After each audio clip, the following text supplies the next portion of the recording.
আমার বোনকে জানিস তুই?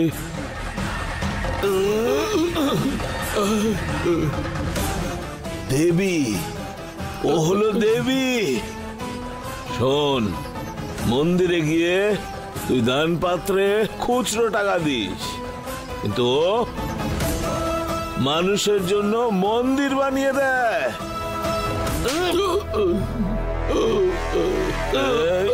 এদিকে তাকা।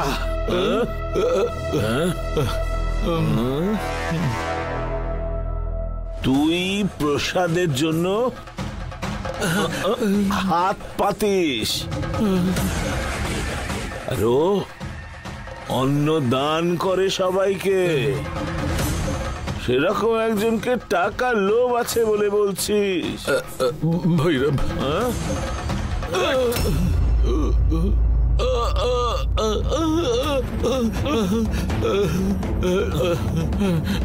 দেখো ভৈরব, আমি পুলিশকে ফোন করতে বাধ্য হবো।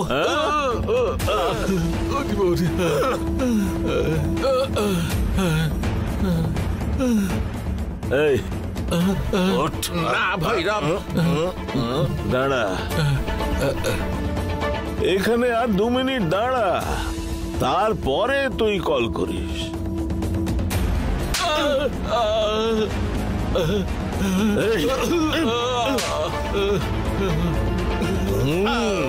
ভৈরব, তুমি যা করছো ভুল করছো কিন্তু। আমার পেটে লাল জল পড়লে কাউকে না কাউকে তো মারতেই হবে।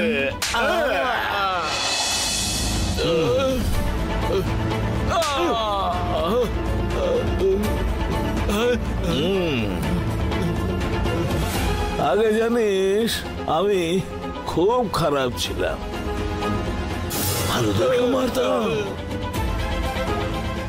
কিন্তু এখন তো আমি ভালো হয়ে গেছি না। হ্যাঁ, সেই জন্য তোর মতন একটা নীচকে মারতেই হবে।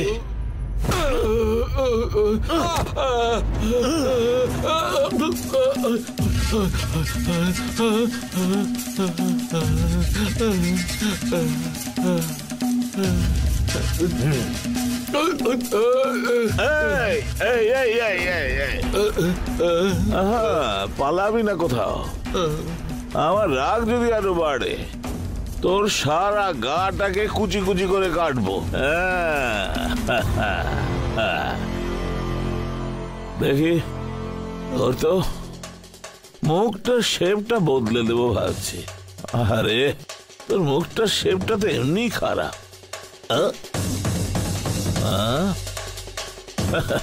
ভয় করছে, ভয় হচ্ছে তোর?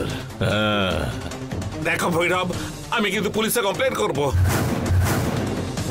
কর কর কর কর কর কর।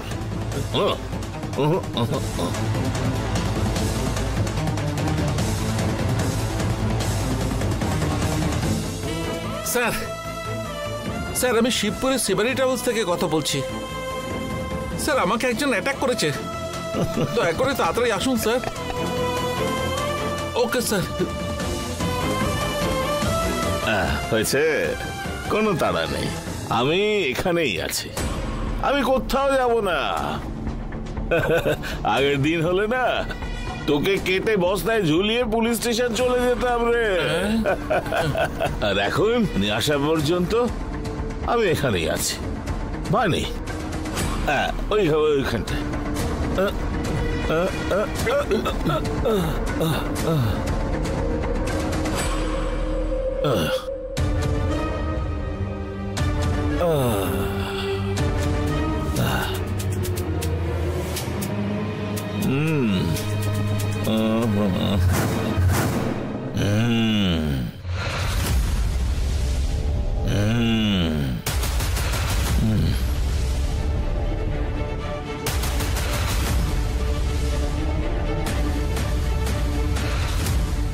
স্যার তাড়াতাড়ি আসুন স্যার, ও ও ও একদম নেশায় ডুবে আছে স্যার।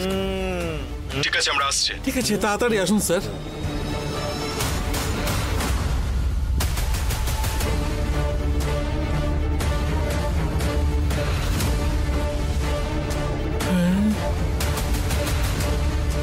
আসুন ইন্সপেক্টর, আসুন।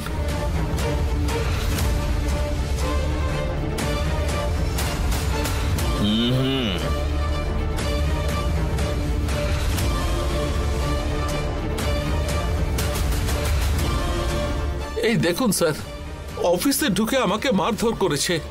আমার কি অবস্থা করেছে দেখুন।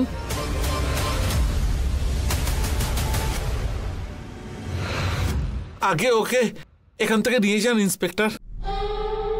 Hello mister, hello. আরে উঠুন দাদা, উঠুন বলছি। এই ও ইন্সপেক্টর,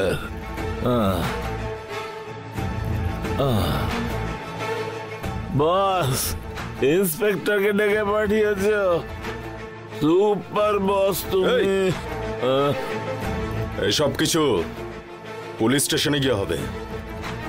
এই ড্রিঙ্ক করে অফিসে এসে ঝামেলা করা হচ্ছে, কোনো ডিসিপ্লিন নেই।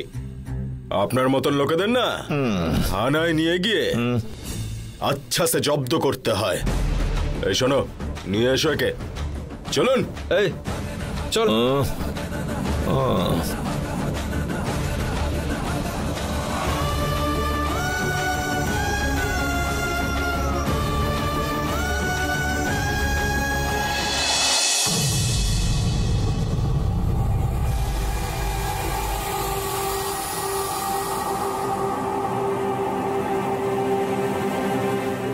সায়নদা, শেষ অবধি তুমি যা চাইছিলে সেটাই হলো। কি হয়েছে? ভৈরব নিজের পার্টনারকে তার অফিসে ঢুকেই মেরেছে। নাক মুখ কিছুই ছাড়েনি, সব ফাটিয়ে দিয়েছে। এখন অ্যারেস্ট হয়ে থানায় আছে।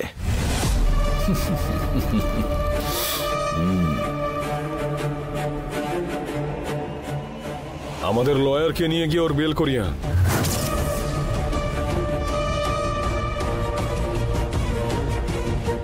এ আবার কি সায়নদা? আমরা এত কিছু প্ল্যান পরিকল্পনা করে স্কেচ করে ওকে জেলে পাঠালাম, আর এখন তুমি ওকে জেল থেকে কেন ছাড়িয়ে নিয়ে আসতে বলছো সায়নদা? দেখ রকি, এইসব যে আমরা করেছি সেটা ওই ভৈরব জানে না। শিবানী আর ওর মাঝে একটা গ্যাপ তৈরি হয়েছে। যে কোনো সময় যা হোক কিছু হতে পারে। ওরা দুজনে আবার একত্রিতও হয়ে যেতে পারে, আর এই সুযোগটা দিলে চলবে না। ওদের যদি পার্মানেন্টলি দূরে করতে হয় তাহলে এই ক্ষেত্রে ভৈরবকে সাহায্য করতেই হবে। মানে সাহায্য করার নাটক করতে হবে, আর তখনই ওকে নিজেদের কন্ট্রোলে পাবো আমরা। আর তারপরে ও শিবানীর মুখ পর্যন্ত দেখতে চাইবে না। পুরো কন্ট্রোলটা থাকবে আমাদের হাতে। আর ওই ভৈরবের পার্টনারের কি করব? ও একদম কারি পাতার মতন। রান্না করার সময় আগে কারি পাতা তেলে দিয়ে ফ্রাই করতে হয়, কিন্তু খাবার সময় মানুষের সবার আগে ওটাকেই তুলে ফেলে দেয়। সায়নদা, তোমাকে বোঝা অসম্ভব।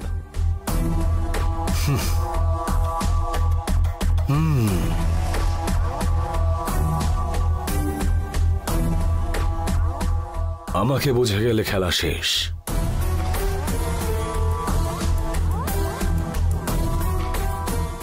আর খেলা শেষ হলে এই জীবনটা রেখেও আর কোনো লাভ নেই।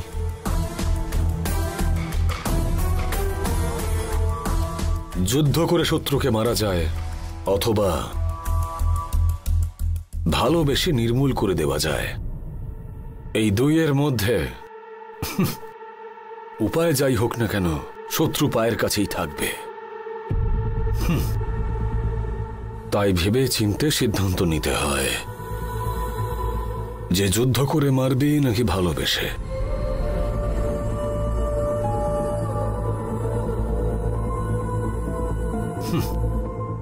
আরো একটা কথা মাথায় রাখতে হবে, ভৈরবের বেল যে আমরা করিয়েছি সেটা ওর পার্টনার যেন জানতে না পারে। কারণ ও যখন থানায় এসে ভৈরবকে জিজ্ঞেস করবে, তখন বলতে হবে যে ভৈরবের কোনো পরিচিত ব্যক্তি ওর বেল করিয়েছে। আমি ওকে ফোন করে বলে দেব। তাহলে আমি একটা কাজ করছি, শুধু লয়ারকে পাঠাচ্ছে, আমি যাব না। না রকি, তুই নিজেই যা। ভৈরবের সাথে তোকে নিজে কথা বলতে হবে। বস তোকে এখনো খুব ভালোবাসে। তুই অ্যারেস্ট হওয়ার সময় তোকে নাকি বলল যে যত তাড়াতাড়ি সম্ভব ওর বেল করিয়ে ছাড়াতে হবে। আরো যবে চাইবে তবে আমার বাড়িতে আসতে পারে। সায়ন ওকে সাহায্য করার জন্য রেডি আছে। এইসব কথা লয়ার গুছিয়ে বলতে পারবে না। ঠিক আছে দাদা, আমি লয়ারকে নিয়ে গিয়ে বেল করিয়ে নিয়ে আসছে, এক্ষুনি যাচ্ছে।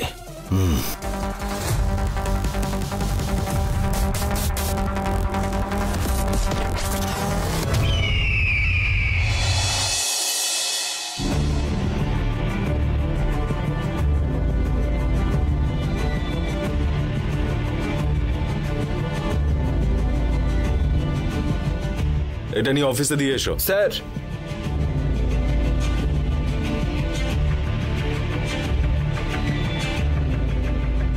স্যার, আমার ছেলের সাথে দেখা করতে চাই। কি নাম আপনার ছেলের? ভৈরব। ও ভৈরব, ওই যে ভেতরে আছে। বড়বাবুকে একবার জিজ্ঞেস করুন, উনি যদি বলে আমি ছেড়ে দেব।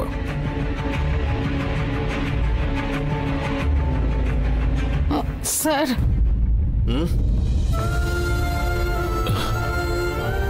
কে আপনি? কি হয়েছে? আমার ছেলেকে দেখতে চাই। ভৈরব।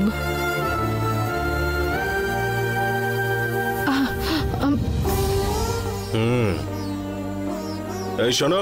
হ্যাঁ স্যার, এই যে আসুন, এখানে এসে কথা বলুন। মা তুমি কেন করলি তুই এই কাজ? আবার তুই পুরনো রাস্তায় যাচ্ছিস? যাই হয়ে থাক, বসে কথা বলে ঠিক করতে পারতিস। সেই সব ছেড়ে কেন ওনাকে মারতে গেলি? তাও আবার নেশা করে গিয়ে মেরেছিস। এখন দেখ, আবার জেলে চলে এসেছিস। তুই ভালো হয়ে গেছিস, তুই শুধরে গেছিস বলে ভেবে আমি কত নিশ্চিন্তে ছিলাম জানিস? সেটাও ভঙ্গ করে দিলি। তুমি ব্যাপারটা বুঝবে না মা। শিবানীকেও কিভাবে অপমান করেছে জানো?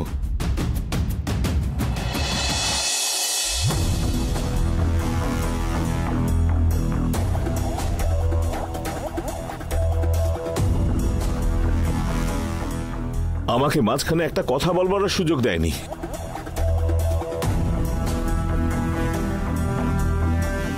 রকি এখানে কি করছে? নমস্কার স্যার। নমস্কার, বসুন।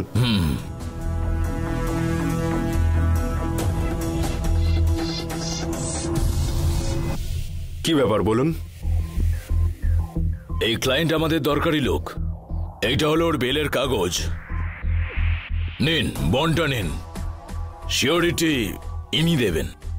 সব ডকুমেন্টস ঠিকঠাক আছে তো? সবকিছু এতেই আছে স্যার।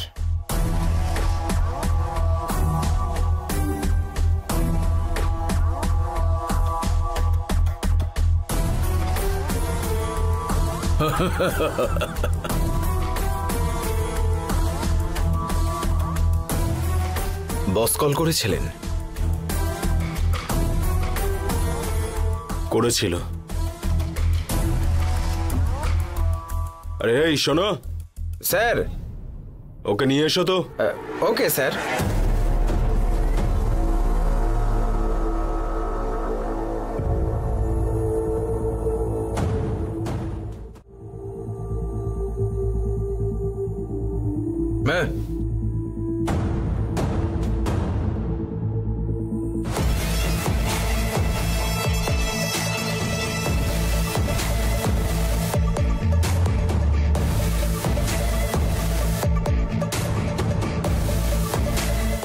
এখানে সাইন করো।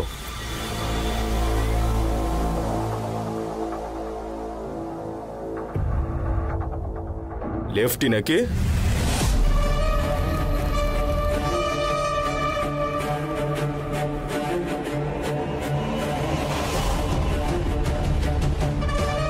দেখো, তোমাকে স্টেশন বেল দিচ্ছি। চার্জশিট ফাইল হওয়া পর্যন্ত এটার ভ্যালু থাকে। এরপর তোমাকে কোর্টে গিয়ে বেল নিতে হবে। এর মাঝে যতবার তোমায় ডাকবো ততবার আসবে। এখান থেকে যাওয়ার পরে তোমার নামে যে কমপ্লেন করেছে তাকে যদি গিয়ে ভয় দেখাও বা তাকে ওয়ার্ন করতে চাও বা হুমকি দাও, এসব কিছু করলে বেল ক্যান্সেল হয়ে যাবে। না স্যার, সেরকম কিছু হবে না।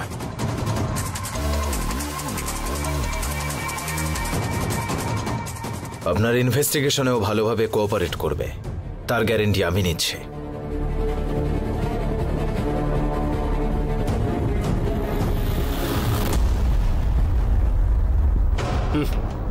কি মাসিমা, ছেলেকে কেউ এসব শিক্ষা দেয়?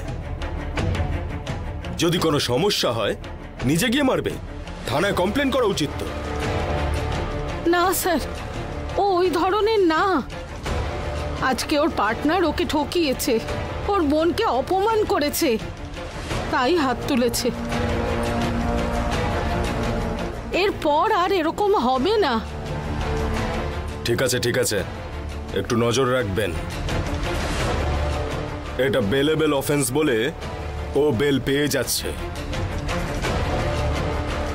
যদি নন বেলেবল অফেন্স করতো না, তাহলে ও আর বেল পেত না।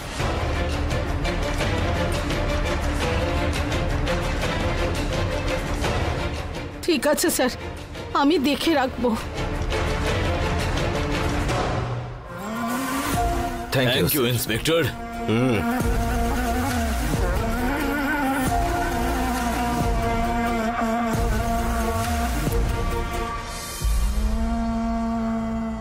আচ্ছা স্যার, এবারে আমরা আসি। দেখুন মাসিমা, পুলিশ স্টেশন বা হসপিটালে কোনোদিন আসছি বলতে নেই, নিয়ে যান ওকে। ঠিক আছে স্যার, চল ভৈরব, চল না।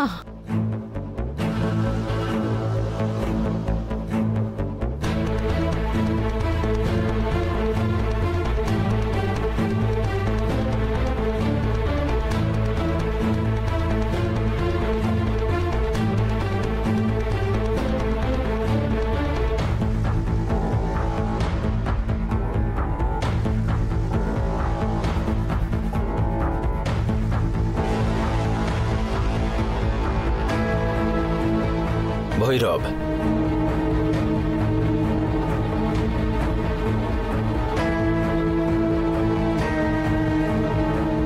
তোকে যে এই অবস্থায় দেখবো আমি, সেটা স্বপ্নেও কল্পনা করতে পারিনি। তুই আমাদের সাথে থাকবি না বলে দূরে চলে গেছিস। তোর নিজের মতো থাকলে তুই ভালো থাকবি, তাই আমরা তোকে আর ডিস্টার্ব করিনি। কিন্তু তোর আর তোর পার্টনারের মধ্যে ঝগড়া হলো, তারপর তুই অ্যারেস্ট হয়েছিস দাদা জানতে পেরে সঙ্গে সঙ্গে। শত্রুমিত্র এইসব বিচার না করেই তোর প্রয়োজনের কথাটা দাদা মাথায় রেখে তোকে বেল করাতে দাদা এখানে পাঠিয়ে দিল। আর এটাই আমাদের বসের বড় মন। এ কথাটা তুই মনে রাখিস ভাই।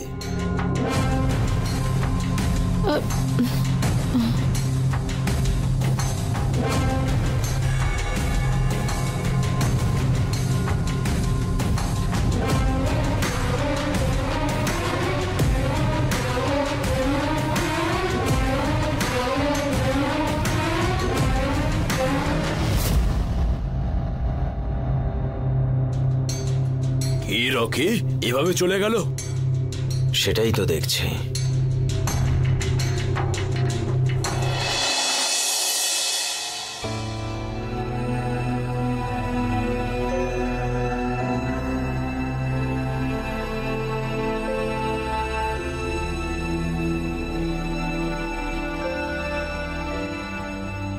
দিদি, তুমি জল চেয়েছিলে।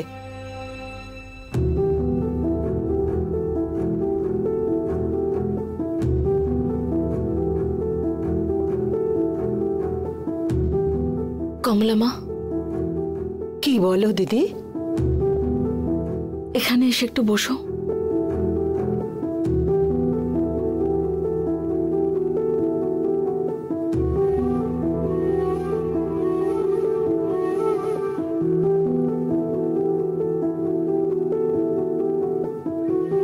কি হয়েছে তোমার? খুব মাথা ব্যথা করছে কমলা মা, ভীষণ ব্যথা করছে আজ মাথাটা। আমার বর্দা বাবা দুজনের কথাই খুব মনে পড়ছে। কথায় আছে না, শত্রুদের চেয়েও আত্মীয়দের থেকে বেশি সাবধান থাকতে হয়। শত্রুরা সামনে থেকে বুকে ছুরি মারে, কিন্তু আপনজনেরা পেছন থেকে পিঠে ছুরি মারে।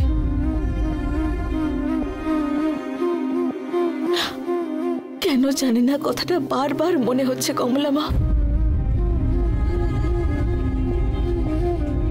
আমার বর্দা থাকলে আমার চোখে এক ফোঁটা জল আসতে দিত না, কিন্তু এখন দেখো কমলা মা, চোখের জল পড়েই যাচ্ছে, কিন্তু মোছার কেউ নেই। কেন দিদি এরকম কথা বলছো তুমি? এইসব চিন্তা ভাবনা করো না, আমরা সবাই আছি।